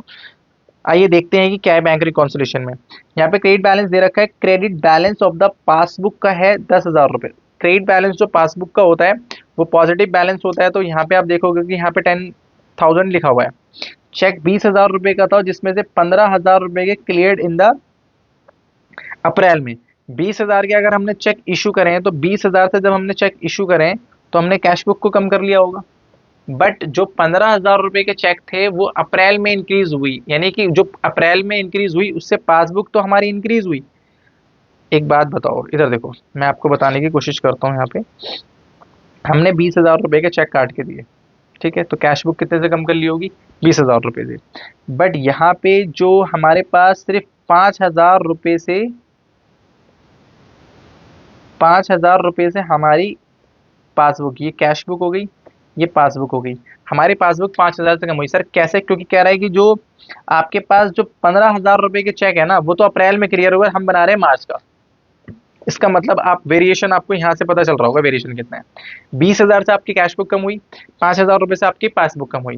तो अगर आप इसको ध्यान से देखोगे तो ये वाली बुक कम है और ये वाली बुक ज़्यादा है। अगर इनका कंपैरिजन करोगे तो ये बुक 15,000 से ज़्यादा है, क्योंकि इसमें 15,000 कम होने थे मार्च में, पर मार्च में तो कम हो ही नहीं। तो जो पासबुक है वो 15,000 रुपये से ज़्यादा है। तो पासबुक का ही बैलेंस दे रखा है, तो पासबुक का बैलेंस दे रखा है, तो इसको ठीक करने के लिए हम क्या करेंगे, ये इंक्रीज चल रही है तो इसको हम कर देंगे माइनस। आगे बस समझ में। आगे चलते क्या लिखा हुआ है, debit side of cash book overcasted. हम इसको बैंक कॉलम कंसीडर करके चल रहे हैं। अगर हमने बैंक कॉलम के अंदर debit side of cash book, हमने डेबिट वाली जो है वो इंक्रीज कर दी, यानी debit side of cash book was overcasted by 2000 रुपये। आपको भी पता है कि जो कैश बुक होता है ये डेबिट साइड लिखने से कैश बुक इंक्रीज हो जाती है, क्रेडिट साइड लिखने से कैश बुक डिक्रीज हो जाती है, इसका पॉजिटिव रिलेशन रहता है। अगर हमने ओवरकास्ट कर दिया इसका मतलब हमने कैश बुक को क्या कर लिया, इंक्रीज कर लिया। तो अगर हमने अपनी कैश बुक को इंक्रीज कर लिया है, ओवरकास्ट कर लिया है, तो क्या पासबुक भी ओवरकास्ट होगी? Answer is no. तो पासबुक तो इसके कंपैरिजन में क्या चल रही होगी, कम चल रही होगी। तो हम क्या करेंगे, पासबुक का बैलेंस कम चल रहा है तो उसको इंक्रीज कर देंगे 2000 रुपये से, तो ये क्या हो जाएगा, रिकॉन्साइल हो जाएगा। उसके बाद देखो एक कस्टमर ने डायरेक्टली पैसे बैंक में डिपॉजिट करवा दिए, हमें पता ही नहीं। जब एक कस्टमर डायरेक्टली पैसे बैंक में जमा करवा देगा तो पासबुक इंक्रीज हो जाएगी, हमें तो पता ही नहीं, तो हमने रिकॉर्ड ही नहीं करा, तो हमारे पासबुक के कंपैरिजन में जो कैश बुक होगी वो डिक्रीज चल रही होगी। अब हमें जो बैलेंस दे रखा है वो दे रखा है पासबुक का, तो इसको हम क्या कर देंगे, माइनस कर देंगे। ठीक है, तो ये ट्रांजैक्शन थी 15,000 माइनस होगा, ये ऐड होगा, तो जो नेट बैलेंस बच रहा था वो 6,000 रुपये बच रहा था। इसका और पार्ट भी बैंक रिकॉन्सिलेशन का ही है, वो भी सिंपल ही है। क्रेडिट बैलेंस हमें पासबुक का दे रखा है 20,000 रुपये, तो हम यहाँ पे 20,000 रुपये लिख लेंगे। आगे लिखा हुआ है चेक 5,000 के थे, received and sent to the bank for collection but recorded in the cash cash book के अंदर कैश कॉलम में रिकॉर्ड कर लिया। इसका मतलब ये हुआ कि अगर आपने, ये आ गया कैश बुक और ये हो गई आपकी पासबुक, अगर आपने कोई चेक बैंक में इशू करवाए हैं तो आपको अपनी कैश बुक को इंक्रीज करना चाहिए था बैंक कॉलम से। आपने वो कैश बुक में रिकॉर्ड तो करा पर वो कैश कॉलम में रिकॉर्ड कर दिया, मतलब बैंक कॉलम इंक्रीज नहीं हुआ, आपकी जो कैश बुक है वो डिक्रीज है। और बैंक में जाने से पैसे क्या हो गए होंगे, आ गए होंगे, क्योंकि बैंक में जो क्लियर है नहीं है उसमें कुछ नहीं कह रहा, तो हम उसको मानेंगे बैंक में हमारे पैसे आ गए होंगे। इसका मतलब ये हुआ कि हमारी कैश बुक इंक्रीज चल रही है, पासबुक क्या, कैश बुक डिक्रीज चल रही है, और पासबुक क्या चल रही है, इंक्रीज चल रही है। तो यहाँ पे इसको ठीक करने के लिए हम माइनस कर देंगे 5,000 रुपये। आगे लिखा हुआ है बैंक ने पे करें 2,000 रुपये as a club fee as a standing charges. हमने बैंक को बोला कि हमारे कुछ पैसे हैं वो पे कर देना, बैंक ने हमारे अकाउंट से पैसे डिडक्ट कर दिए, हमें तो पता ही नहीं, इसके कंपैरिजन हमारी कैश बुक इंक्रीज चल रही है। तो कैश बुक हमने यार डिक्रीज हो गई, सॉरी कैश बुक हमारी इंक्रीज चल रही है और पासबुक हमारी क्या हो गई, डिक्रीज हो गई। तो उसको रिकॉन्साइल करने के लिए डिक्रीज चल रही है तो इंक्रीज कर देंगे 2,000 रुपये से। एक चेक था 4,000 रुपये issued and return of dishonour and technical ground. एक चेक था इशू करा था, वाज रिटर्न, एक चेक ऑफ 4,000 रुपये issued was written and dishonour of technical ground. Okay, अगर हमने चेक इशू करा था, इधर देखो जरा, ये कैश बुक हो गया और ये पासबुक हो गया। अगर हमने चेक इशू करा तो हमने क्या कर ली, कैश बुक को कम कर लिया होगा, ठीक है, बट वो डिसऑनर हो गया, पेमेंट तो हुई नहीं। अगर पेमेंट नहीं हुई तो हमारी जो पासबुक है वो इंक्रीज चल रही होगी। अब यहाँ पे तो एक चेक था 4,000 रुपये का, इशूड वॉज रिटर्न, इशूड मतलब हमने काट के दिया था, और डिसऑनर ऑन टेक्निकल ग्राउंड। अच्छा, टेक्निकल ग्राउंड की वजह से वो डिसऑनर हो गया, तो इसका मतलब ये हो गया यहाँ पे कि हमने चेक काट के दिया था तो हमने कैश बुक कम कर ली होगी, वो हमारे अकाउंट से, बैंक से तो पैसे डिडक्ट नहीं हुए, तो हमारी पासबुक क्या चल रही है, इंक्रीज चल रही है। तो अगर हमारी पासबुक इंक्रीज चल रही है तो पासबुक का बैलेंस दे रखा है तो उसको डिक्रीज कर देंगे, तो ये 5,000 रुपये का जो अमाउंट हो जाएगा वो डिक्रीज हो जाएगा। ठीक है, तो ये अमाउंट यहाँ पे डिक्रीज हो जाएगा, तो ये आ जाएगा 20,000 प्लस में 2,000 माइनस 10,000, तो ये आ जाएगा यहाँ पे 12,000 रुपये का बैलेंस बचेगा। 12,000 रुपये का, 12 और 10 22, तो ये आ जाएगा 22,000, ये आ जाएगा 22। तो ये अकॉर्डिंग, मेरे अकॉर्डिंग ये ऑप्शन करेक्ट है। यहाँ पे मिस्टेक थी थोड़ी सी, क्योंकि ये वाला जो चेक का अमाउंट था हमने इशूड की जगह क्या ले लिया था, हमने इशूड की जगह डिपॉजिट ले लिया होगा डिसऑनर केस में। तो यहाँ पे इशूड है तो बहुत ध्यान से देखना है। आगे चलते हैं, ये क्वेश्चन है कि ये जो क्वेश्चन था ये था डेप्रिसिएशन का। डेप्रिसिएशन का बहुत सिंपल क्वेश्चन था। यहाँ पे देखो डिस्पोजल अकाउंट हमें बनाना है, मशीनरी अकाउंट, और पर ये कहा गया है कि डिस्पोजल मना कर दिया गया कि डिस्पोजल नहीं बनाना, सिर्फ हमें बनाना है मशीनरी अकाउंट और प्रोविजन फॉर डेप्रिसिएशन अकाउंट। अब पहले इन्फॉर्मेशन एक जगह पे इकट्ठा कर लेते हैं। 30 लाख रुपए और 11 लाख रुपए का मशीनरी और प्रोविजन फॉर डेप्रिसिएशन में 1/7/2024 को एक मशीनरी परचेज कर, 1/7/2024, जबकि बैलेंस हमें दे रखे हैं 1/4/2024। तो यानी कि 1 अप्रैल 2024 और 1/7/2024 में फर्क है कितने महीने का, 3 महीने का। तो अगर 3 महीने का फर्क है तो 3 महीने का डेप्रिसिएशन इसके अंदर नहीं लगा हुआ है, ये बात आप ध्यान देना। एक मशीनरी 1 अप्रैल 2021 को 4 लाख रुपए की खरीदी थी, उसको सोल्ड कर दिया हमने 10,000 रुपए का।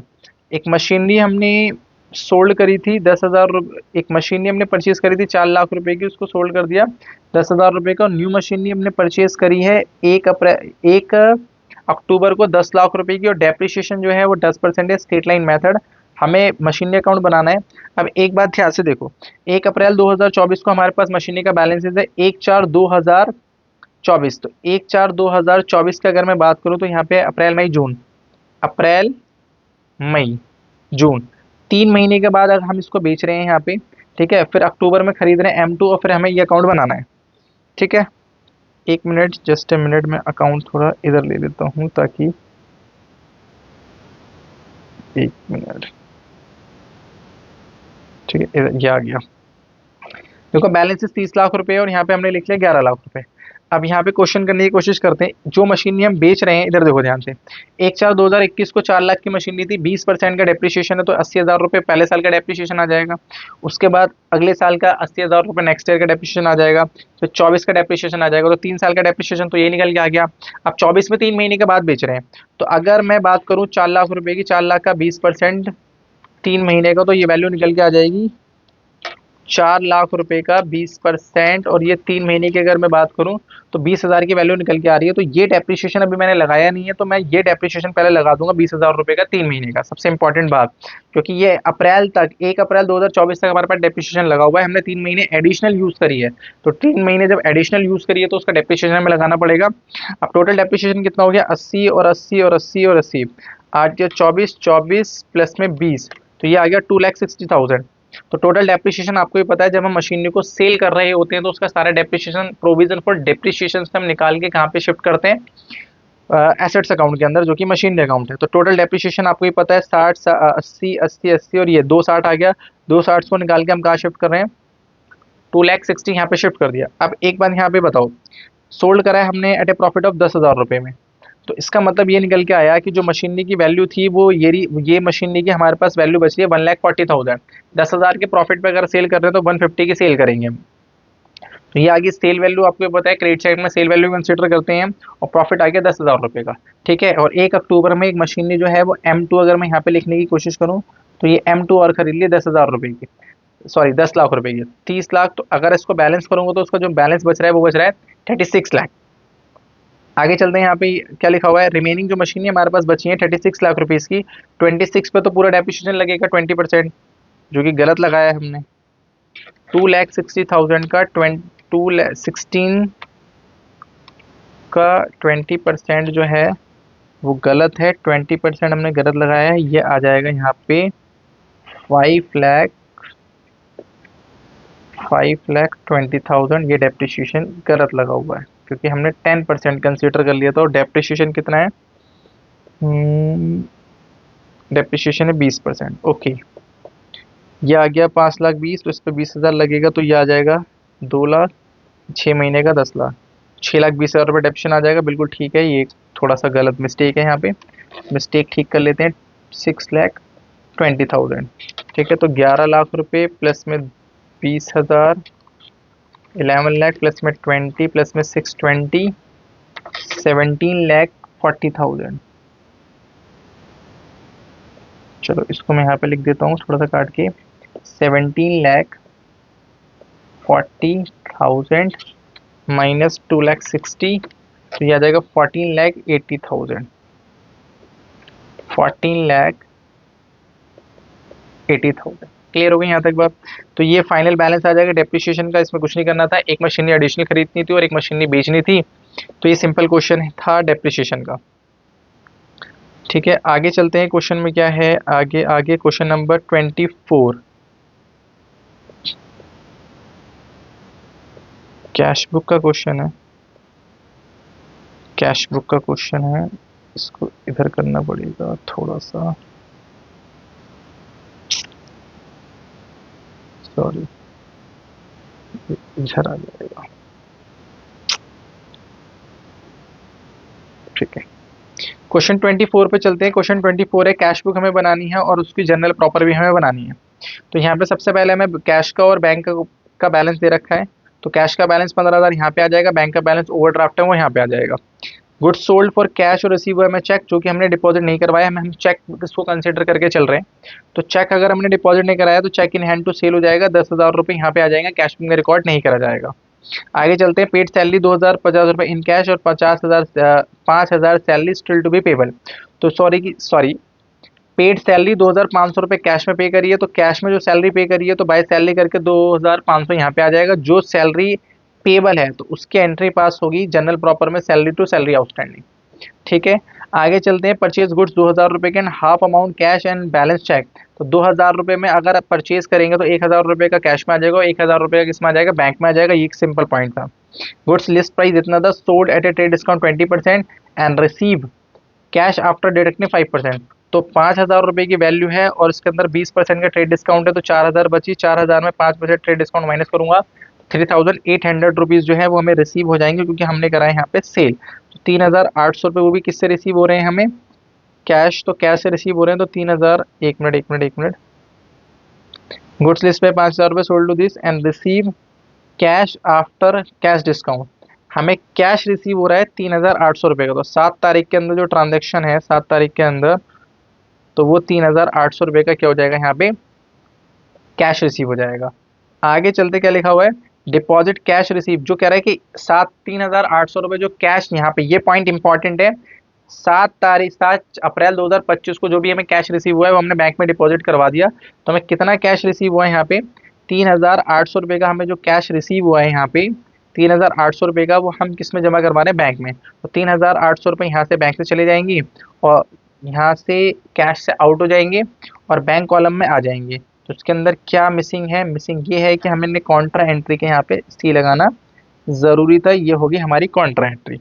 अब सारी ट्रांजैक्शन हमारी कवर होती हैं। डिस्काउंट अलाउड टू सेल, यहाँ पे हमें क्या क्या जनरल प्रॉपर में लिखना था, फिर इसको बैलेंस कर देंगे, इसका टोटल निकल के आ रहा है इतना। तो बैलेंस CD क्या कहते हैं, निकल के आ रही है 11,500 रुपये, और जो कैश का ओवरड्राफ्ट है वो 52,200 यहाँ पे निकल के आ रहा है। ये कैश बुक का सिंपल क्वेश्चन था।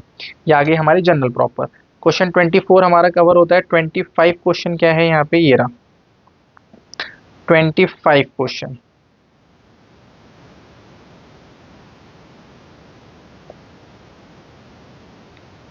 क्वेश्चन क्या है, जनरल एंट्री करनी है और ये one of the most important question है। अगर आपने ये क्वेश्चन ढंग से नहीं पढ़ा तो इसमें आप मिस्टेक करोगे, क्योंकि जर्नल इसमें इजी नहीं है बनाना। आगे चलते हैं, क्या लिखा हुआ है इस क्वेश्चन के अंदर। ठीक है, क्वेश्चन ये है कि हमारे पास the journal entries of Rudransh general store है गाजियाबाद के अंदर, और यहाँ पे GST है 12%, GST टू भी 12% का मतलब होता है, CGST SGST 6% है और IGST 12% है। ठीक है, ये उत्तर प्रदेश का पर्सन है। अगर इंट्रा स्टेट और इंटर स्टेट है तो आपको वो देखना पड़ेगा यहाँ पे। ठीक है, परचेज गुड्स फ्रॉम क्रिश यानी स्टोर, जो कि 1,00,000 रुपये का, लिस्ट प्राइस 20 है, trade discount paid the whole amount बस चेक इमीडिएटली। इसका मतलब ये हुआ है 1,00,000 रुपये का 1,00,000 रुपये का अगर 20% का ट्रेड डिस्काउंट है तो ये आ जाएगा 80। तो परचेज अकाउंट में जाएंगे 80, परचेज अकाउंट में जाएंगे 80। ऑफिस यहाँ पे ध्यान से अगर आप देखोगे तो ये है दिल्ली और ये है उत्तर प्रदेश, तो यहाँ IGST लगेगा। IGST ट्रेड डिस्काउंट माइनस करने के बाद 12% का IGST लगेगा, तो 9,600। तो एंट्री बनेगी purchase account debit to input IGST to bank 80,000, 9,600, 89,600, ये इसकी फाइनल एंट्री बनेगी। आगे क्या लिखा हुआ है, sold to Namit, list price इतना था और फिर यहाँ पे ट्रेड डिस्काउंट इतना आ गया।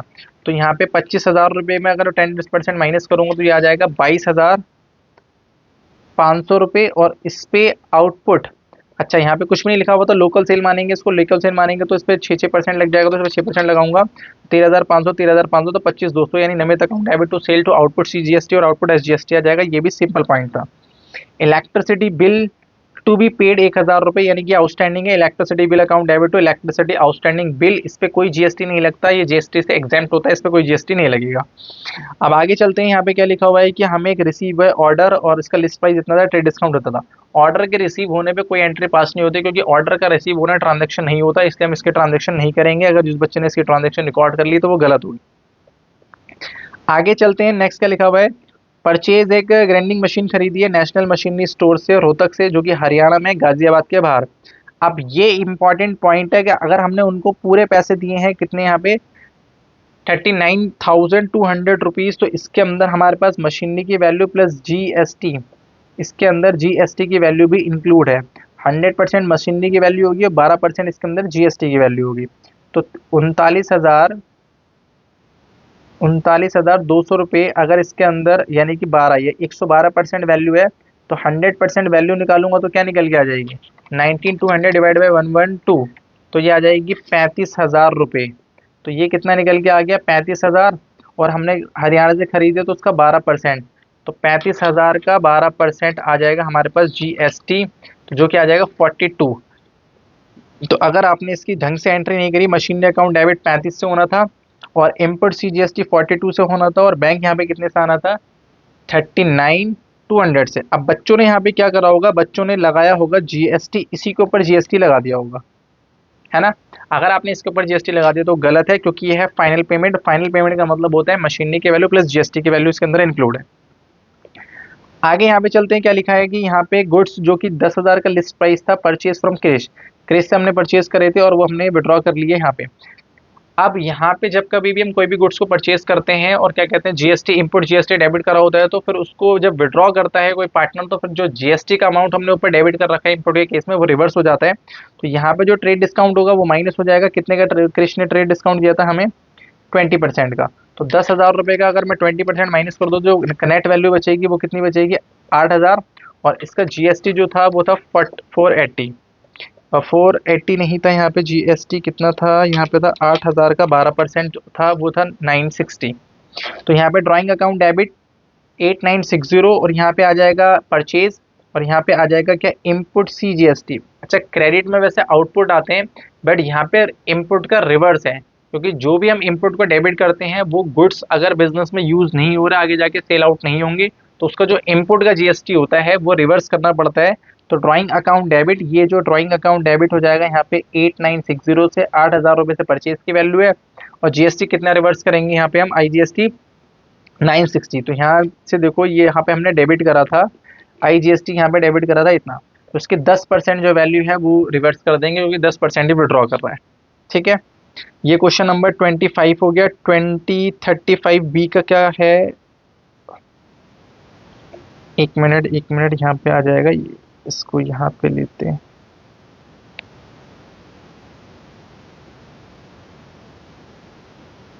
ठीक है,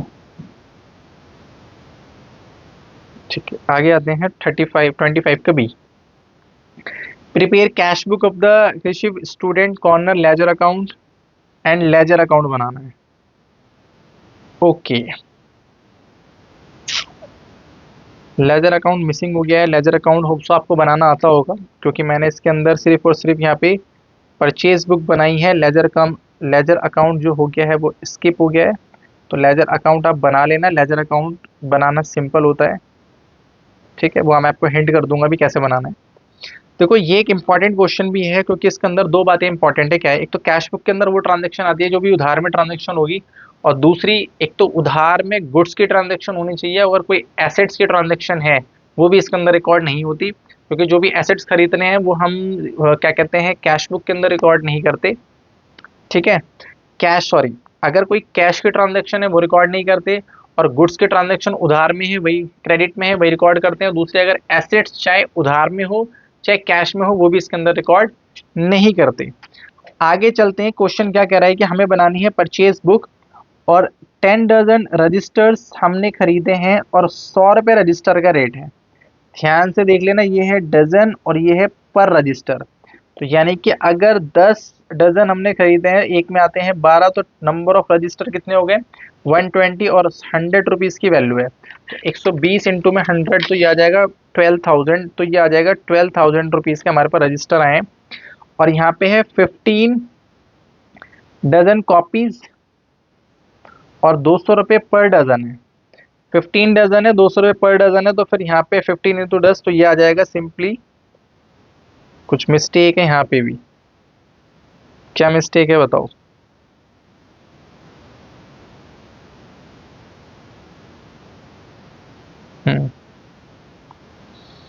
मिस्टेक ये करी है कि अगर हमने खरीदा है 15 डजन और 200 रुपये का डजन है तो 15 × 200 तो ये आ जाएगा 3000। तो हमने यहाँ पे लिखे हुए हैं, यहाँ पे 200 नहीं है, यहाँ पे 200 का रेट है, यहाँ पे है 200 का रेट। 200 का रेट है तो कितना आ जाएगा, ये आ जाएगा 3000। और अगर ये 3000 आ गया तो यहाँ पे कितना आएगा, 15,000। और 15,000 रुपये का 20%, यह आ जाएगा 3000 रुपये।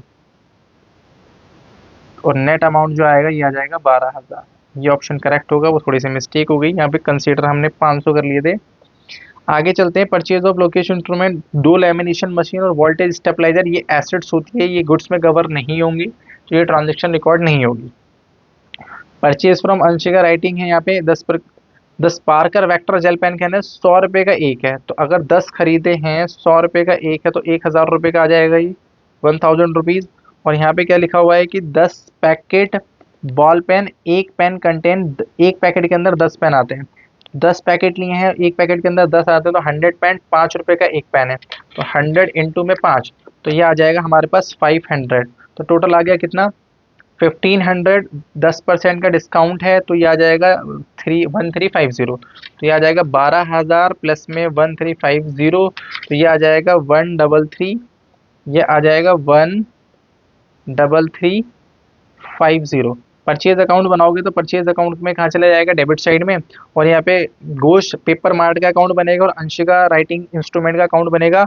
उनके लेजर अकाउंट में कितना चला जाएगा, क्रेडिट साइड में 12,000 रुपये जाएगा, और इसमें कितना जाएगा, 23,500। अगर आप सिंपली लेजर अकाउंट बनाओगे तो परचेज अकाउंट में टोटल यहाँ पे आ जाएगा, टोटल ऑफ सब्सिडरी बुक से यहाँ पे आ जाएगा परचेज बुक से। और यहाँ पे अगर घोष का अकाउंट बनाओगे और यहाँ पे किसका अकाउंट बनाओगे, अंशिका का, तो क्रेडिट साइड में निकल के आ जाएगा। ठीक है, क्रेडिट साइड में निकल के आ जाएगा। जो भी बैलेंसेस ये वाले हैं वो हम यहाँ पे लिख देंगे, this is a ledger account. इसके अंदर और कोई खास बात थी नहीं। क्वेश्चन 27 पे चलते हैं। क्वेश्चन 27 क्या है, क्वेश्चन 27 है, एक balance sheet is a account, answer is no. Balance sheet account नहीं होती, बैलेंस शीट स्टेटमेंट होती है, तो जो असर्शन है ये गलत हो जाएगा। The balance sheet is a statement that show the financial position of the specific date. आप खुद कह रहे हो कि यहाँ पे अकाउंट है, फिर यहाँ पे कह रहे हो कि स्टेटमेंट है, तो स्टेटमेंट ही होती है। तो स्टेटमेंट ए फॉल्स है, और यहाँ पे क्या है, ये स्टेटमेंट जो है डी ऑप्शन इसका करेक्ट हो जाएगा, क्योंकि वो अकाउंट नहीं होती, स्टेटमेंट होती है, और स्टेटमेंट रीजन में। Under the statement of affair method, profit हमें कैलकुलेट करना है। प्रॉफिट कैसे कैलकुलेट करते हैं, ड्राइंग के अंदर कैपिटल को ऐड करते हैं, फ्रेश कैपिटल माइनस करते हैं, तो ये ऑप्शन इसका करेक्ट हो जाएगा। तो ये क्लोजिंग के अंदर ड्राइंग को ऐड करते हैं, और कुछ दे रखा है क्या, नहीं, और कुछ नहीं दे रखा है, यानी कि दोनों कैपिटल, क्लोजिंग में ड्राइंग को ऐड करते हैं, दोनों कैपिटल को माइनस करते हैं।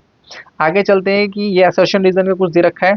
यहाँ पे क्या लिखा है, financial statement prepare only at the end of the year. Yes, financial statement at the end of the year prepare करी जाती है।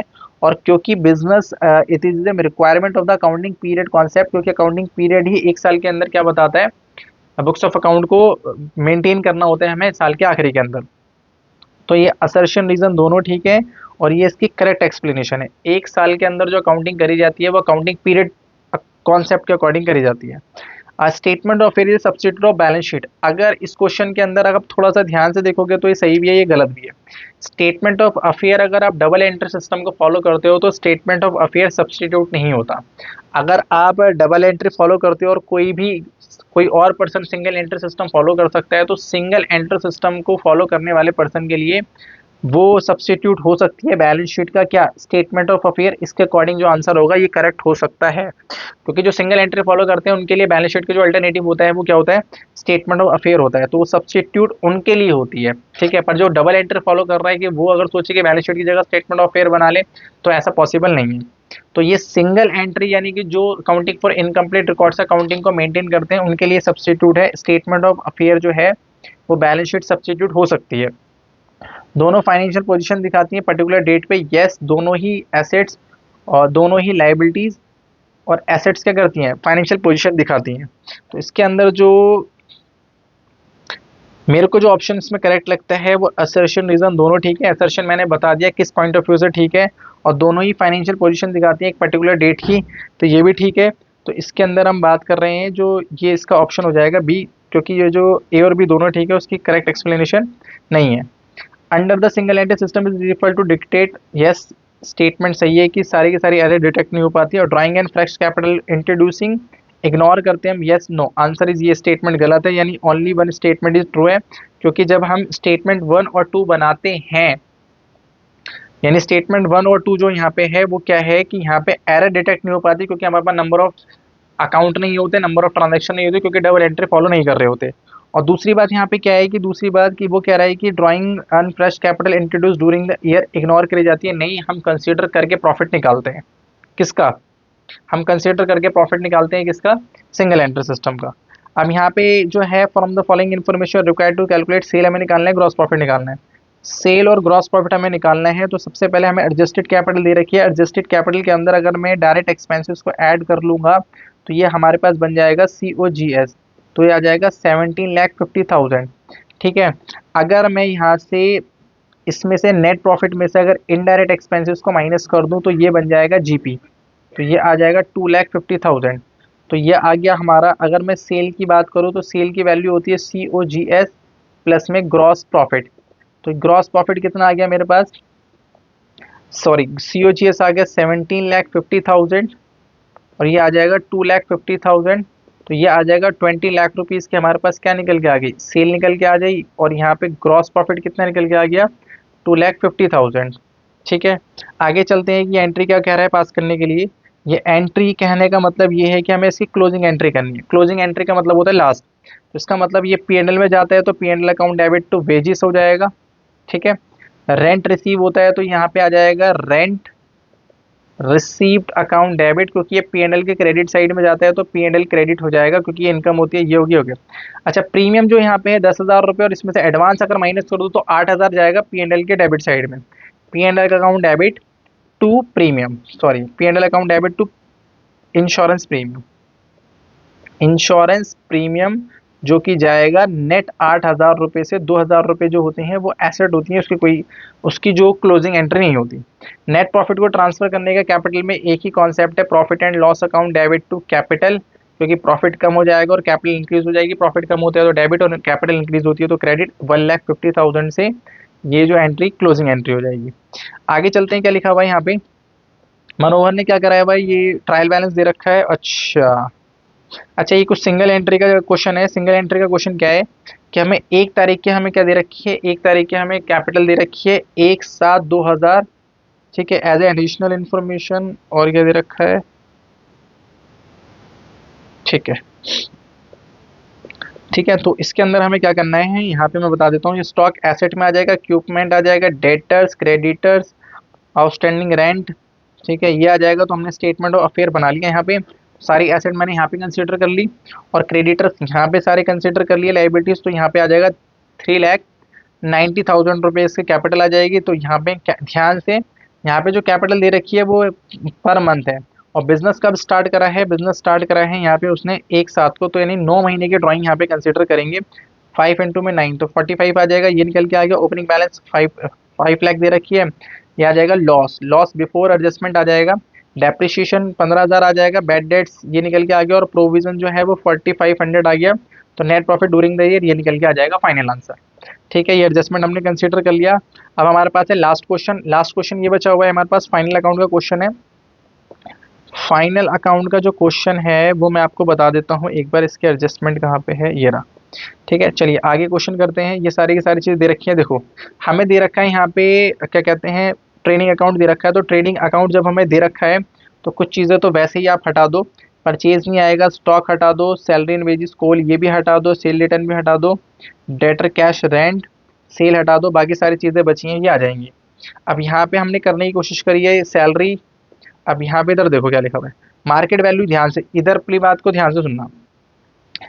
जो मार्केट वैल्यू दे रखी है ये क्लोजिंग स्टॉक की ये वाली वैल्यू नहीं लेंगे, क्लोजिंग स्टॉक की ये वाली 80,000 वैल्यू नहीं लेंगे, क्योंकि क्लोजिंग स्टॉक यहाँ पे 75 का है और यहाँ पे 80,000 का है। अगर आपने ये वाली बैलेंस शीट वैल्यू ले ली तो वैल्यू हो जाएगी गलत।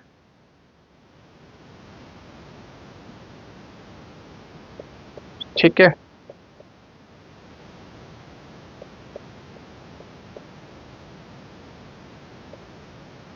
ठीक है। अब यहाँ पे 80,000 की वैल्यू दे रखी है, 80,000 की यहाँ पे वैल्यू दे रखी है, 75 यहाँ पे दे रखी है। तो कॉस्ट प्राइस और नेट रियलाइजेबल वैल्यू विचएवर है, जो ट्रेडिंग अकाउंट में बैलेंस शीट, जो ट्रेडिंग अकाउंट में क्लोजिंग स्टॉक की वैल्यू जाती है वही जाती है यहाँ पे किसमें, बैलेंस शीट के अंदर। और एडजस्टमेंट देख लेते हैं। सैलरी जो है वो आउटस्टैंडिंग है।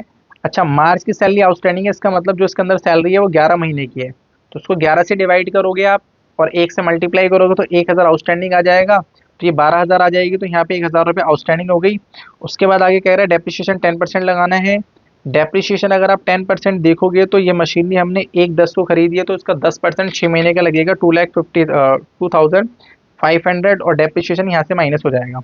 आगे चलते हैं, यहाँ पे क्या लिखा हुआ है, कमीशन एक्रूड है। कमीशन जब एक्रूड है तो कमीशन P&L के अंदर यहाँ पे चली जाएगी। ग्रॉस प्रॉफिट हमें दे रखा है। इंटरेस्ट ऑन लोन, अच्छा लोन की भी ट्रीटमेंट यहाँ पे ये P&L में आ जाएगा, डेटर्स एसेट साइड में आ जाएगा, इंटरेस्ट ये लोन। अब यहाँ पे देखो जरा, अगर आप लोन कैलकुलेट करने बैठोगे 50,000 पे 6 महीने का जो होगा वो 10% होगा। 50,000 का 10% 6 महीने का जो अमाउंट होता है, सॉरी यहाँ पे 9 महीने का निकलेगा। यहाँ पे 50,000 का 10% 9 महीने का, 9 महीने का अगर आप निकालोगे तो ये निकल के आ जाएगा 3750। अब ध्यान से देखो, हमारे पास जो इंटरेस्ट इन्होंने पे कर रखा है वो पे कर कितना कर रखा है, 2,500 रुपये। इसको हिडन एडजस्टमेंट कहते हैं। तो हमें इंटरेस्ट यहाँ पे करना था, कितना पे करना था, 3750, हमने करा 2500। तो यहाँ पे जो इतना है वो आउटस्टैंडिंग है, तो आउटस्टैंडिंग को यहाँ पे हम क्या कर लेंगे, रिकॉर्ड कर लेंगे। उसके बाद रेंट दे रखा है, डेप्रिसिएशन दे रखा है, ये तो हमने रिकॉर्ड कर लिया। बाकी ये एसेट्स है, ये आ गया, डेटर्स आ गए, कैश एट बैंक ये आ गया, ये आ गया, ये प्रॉफिट आ गया निकल के, आउटस्टैंडिंग सैलरी आ गया, 10% लो आ गया, आउटस्टैंडिंग रेंट आ गया। तो ये बैलेंस शीट जो होगी वो मैच हो जाएगी 34 का ए पार्ट। अब 34 का बी पार्ट पे आते हैं। यहाँ पे आप ध्यान से कोशिश करोगे कि ये जो ओपनिंग बैलेंस दे रखी है, ये दे रखी है यहाँ पे 5 लाख, ठीक है। अब इसको थोड़ा सा आगे कर लेते हैं हम, आइए। अब हमें इसके अंदर प्रॉफिट एंड लॉस अकाउंट बनाना है, यानी बैलेंस शीट नहीं बनानी। तो इसके अंदर हमें क्या करना है, ध्यान से, ओपनिंग स्टॉक दे नहीं रखा। अब यहाँ पे देखो जरा, एडिशनल कैपिटल दे रखी है हमें, यानी कि जो कैपिटल यहाँ पे इंक्रीज हो रही है, यानी कि अगर आप ध्यान से देखोगे यहाँ पे जो कैपिटल इंक्रीज हो रही है, कैपिटल यहाँ पे हो रही है 6 लाख, और जो ओपनिंग बैलेंस दे रखे है वो हो गया 1 लाख। तो यहाँ कितनी इंक्रीज हो रही है, मैंने यहाँ पे लिखने की कोशिश करी है, 5 लाख की वैल्यू इस तारीख पे 6 लाख की वैल्यू हो रही है। तो इंटरेस्ट जो यहाँ से लेके यहाँ तक इंटरेस्ट आएगा वो 6 महीने का आएगा, 10% का रेट है। तो पहला 50,000 का, 5 लाख का 10% 50,000 आता है, और इसका 6 महीने का निकालेंगे तो 25,000 आ जाएगा। 6 लाख का 10% कितना आता है, 60,000, 10% निकालेंगे तो कितना आ जाएगा यहाँ पे, 30,000 रुपये। तो टोटल जो इंटरेस्ट आएगा वो आएगा 55,000। तो 55,000 का इंटरेस्ट हमने यहाँ पे क्या कर लिया, रिकॉर्ड कर लिया। उसके बाद इंटरेस्ट ऑन कैपिटल हमारे पास हो गया, ये इतनी ये बता रखा था। स्टॉक चैरिटी में कर दिया, तो स्टॉक यहाँ पे आ जाएगा, स्टॉक में चैरिटी में से माइनस कर देंगे। उसके बाद rent still to be paid, यानी कि हमने 15 महीने का रेंट पे करा है, 3 महीने का एडवांस है। तो यानी कि ये टोटल रेंट जो दे रखा है हमें 15 महीने का दे रखा है। तो जो एडवांस है वो माइनस कर दूंगा, 15,000 रुपये जो रेंट है, 3,000 रुपये इसमें एक्स्ट्रा है, क्योंकि जो 15,000 रुपये है वो जून तक है, यानी कि हमने 15 महीने का रेंट दे दिया। तो 15 महीने का, तो 3 महीने का कितना होगा, 3 महीने का हो जाएगा 3,000 रुपये, ठीक है। तो माइनस कर देंगे तो करंट ईयर का रेंट आ जाएगा। उसके बाद यहाँ पे लास्ट क्या लिखा हुआ है, स्टॉक हमें दे रखा है 1,50,000, 1,50,000 यहाँ पे आ जाएगा। और क्या कहते हैं, डिप्रिशिएशन की जगह जो इंटेंजिबल पे एसेट्स की वैल्यू कम होती है वो 20%, उसी को हम कहते हैं अमोर्टाइजेशन। तो ये आ गया अमोर्टाइजेशन। बाकी हमने क्या करा है, परचेज की वैल्यू ले ली और रिटर्न माइनस कर दिया, चैरिटी ले ली, तो ये आ गया wages and salary, direct expenses होता है, और कैरेज यहाँ पे आ गया। सेल में से सेल रिटर्न माइनस कर दिया आ गया, तो ग्रॉस प्रॉफिट 6,01,000 आ गया। ग्रॉस प्रॉफिट को यहाँ कंसिडर करा तो ये आ गया। इंटरेस्ट ऑन इन्वेस्टमेंट 8,000 रुपये का। प्रोविजन बैड डेट्स यहाँ पे लेंगे, और ओल्ड प्रोविजन है तो माइनस करके लेंगे, क्योंकि फर्दर बैड डेट्स नहीं है, और क्या कहते हैं न्यू प्रोविजन नहीं बनाना। तो यानी कि जो ओल्ड प्रोविजन होगा वो बैड डेट को क्या करेगा, एडजस्ट करेगा। तो यहाँ पे 5,000 का क्या आ जाएगा, नेट बैलेंस आ जाएगा। एडवर्टीजमेंट, इंटरेस्ट ऑन कैपिटल आ गया, रेंट जो इस साल का है वो आ गया, अमोर्टाइजेशन आ गया। तो जो नेट प्रॉफिट बचेगा वो बचेगा 5,21,000। अब एक क्वेश्चन इसके अंदर मिसिंग है, वो क्वेश्चन कौन सा वाला मिसिंग है, वो है ट्रायल बैलेंस का, वो क्वेश्चन नहीं मिला। क्वेश्चन ट्रायल बैलेंस का क्वेश्चन कहाँ गया, ट्रायल बैलेंस,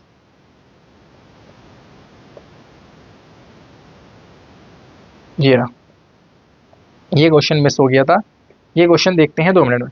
देखो ये ट्रायल बैलेंस का क्वेश्चन है, मैं आपको बता दूं, परचेज जो होता है वो होता है debit, closing stock trial balance के अंदर नहीं आता, तो ये बैलेंस ट्रायल नहीं आएगा। अगर आपने ध्यान से पढ़ा है, क्लोजिंग स्टॉक ट्रायल बैलेंस के अंदर तभी आता है जब एडजस्टेड परचेज हम कंसिडर करते हैं। अगर एडजस्टेड परचेज नहीं है तो ट्रायल बैलेंस क्लोजिंग स्टॉक के अंदर नहीं आता, क्योंकि इसकी कोई जनरल एंट्री पास नहीं होती, इसका कोई लेजर नहीं होता, इसलिए ट्रायल के बाहर आता है। तो ये वैल्यू हमें कंसिडर नहीं करनी थी। और हमें कस्टमर से पैसे लेने हैं तो ये आ जाएगा, कस्टमर को पैसे देने हैं तो ये आ जाएगा, आउटस्टैंडिंग है तो पेबल ये आ जाएगा, डेबिट बैलेंस है एसेट का ये आ जाएगा, ओपनिंग स्टॉक का डेबिट बैलेंस है ये आ जाएगा, एक्सपेंसेस का डेबिट बैलेंस है, क्रेडिट बैलेंस है, रेंट एक्रूड हमें पैसे लेने ये आ जाएगा, एडवर्टीजमेंट का डेबिट बैलेंस है, इन्वेस्टमेंट का होता है डेबिट बैलेंस। तो इसका मतलब ये निकल के आ गया यहाँ पे हम, ये आपका ट्रायल बैलेंस है, ठीक है। कस्टमर से परचेजेस ये आ गया आपका, पैसे लेने हैं डेटर से ये आ गया, डेटर्स हो गए, ये क्रेडिटर्स हो गए, आउटस्टैंडिंग सैलरी हो गई, एसेट्स हो गया, और यहाँ पे हो गया ओपनिंग स्टॉक ये हो गया, एक्सपेंसेस ये हो गए, कैपिटल ये आ गई आपकी, रेंट एक्रूड ये आ गया, एडवर्टीजमेंट ये आ गई, और इन्वेस्टमेंट ये आ गई। तो 13,20,000 इसका बैलेंस आएगा, और 13,20,000 इसका फाइनल बैलेंस आ जाएगा। तो ये हमारे पास कंप्लीट सॉल्यूशन होता है किसका, स्कूल जो कि VVDAV का था। पेपर बहुत अच्छा था, कॉन्सेप्चुअली आपको इसके प्रैक्टिस करनी चाहिए, ठीक है। एक बार आप क्लास को देख लेना और आप कमेंट में बता सकते हो कि आपके कौन से क्वेश्चन सही हुए और कौन से क्वेश्चन गलत हुए, ठीक है। मिलते हैं नेक्स्ट क्लास के अंदर, ठीक है। Thank you so much for supporting us, thank you.